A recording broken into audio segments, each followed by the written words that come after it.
Hi guys, welcome back to my channel. If you are new here, my name is Abigail, but you totally have the license to call me Fake Girl also. So, video, I'm going to be sharing with you the steps that are involved in tying gele. And these steps is applicable to all gele styles. We have the bow, we have the fan, we have the rose, we have the V, we have the zigzag. It is applicable to all types of gele. So, the first step is the foundational or base step.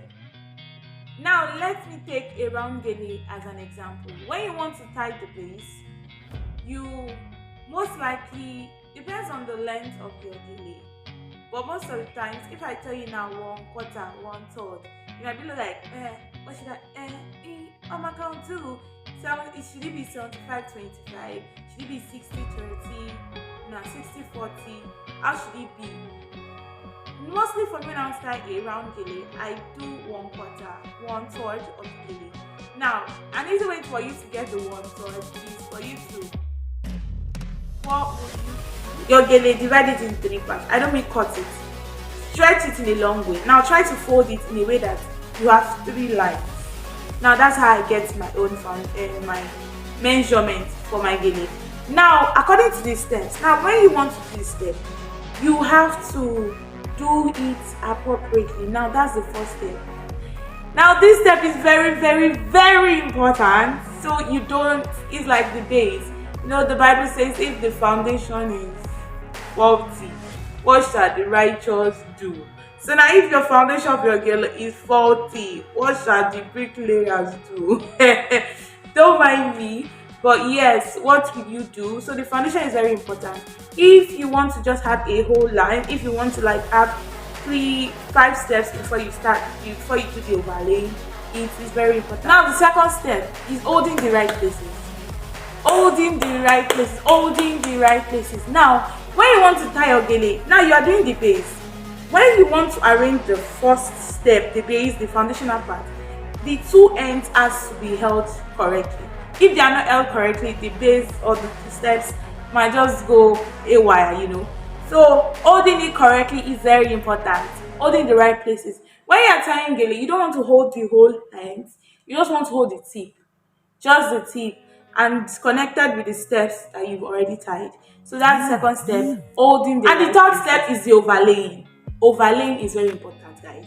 When you want to do your gele, overlaying step is important. You've done the base, you've done the foundation. Now, what will we do? What's the next step?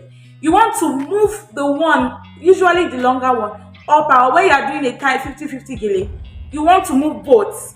That's what I'm telling you. Even if when you want to do like Hausa gele, when you tie it at the back, is it that you want to overlay it to the front? These steps, I'm trying to explain to you guys that these steps I'm sharing with you is applicable to all forms or all styles of gele. So when you want to overlay, I'm going back to my round gele as my example. I'm going to overlay. Do you understand? You want to make sure that the remaining gele at the side, the first gele, you put the excess in, so that the only one that is going to show on top of the next gele is your overlaying wrap, the longer one usually.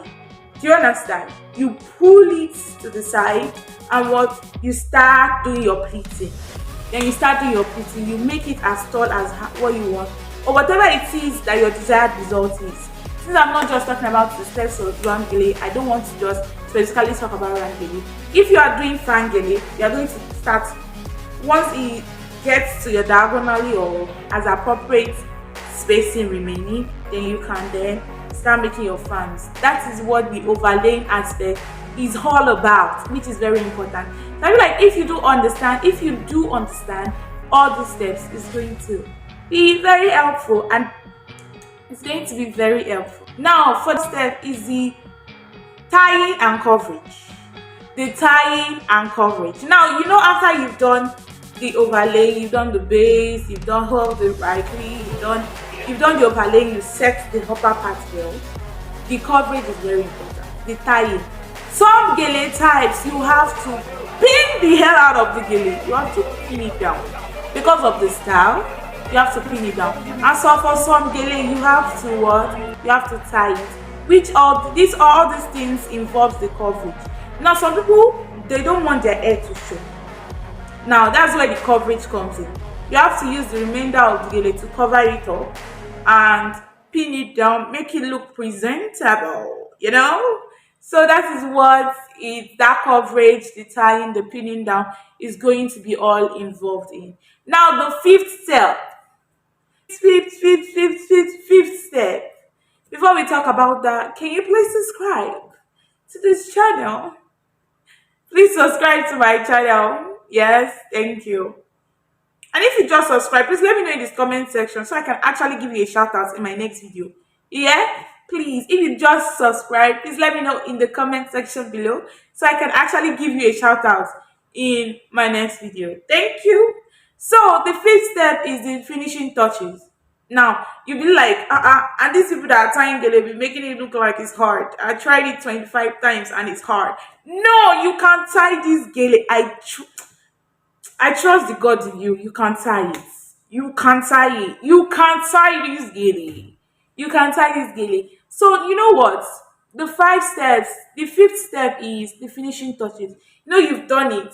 You've finished tying the gele. You've done the coverage. Now it might be like a particular part is bent, is too forward. You want your gele to be higher.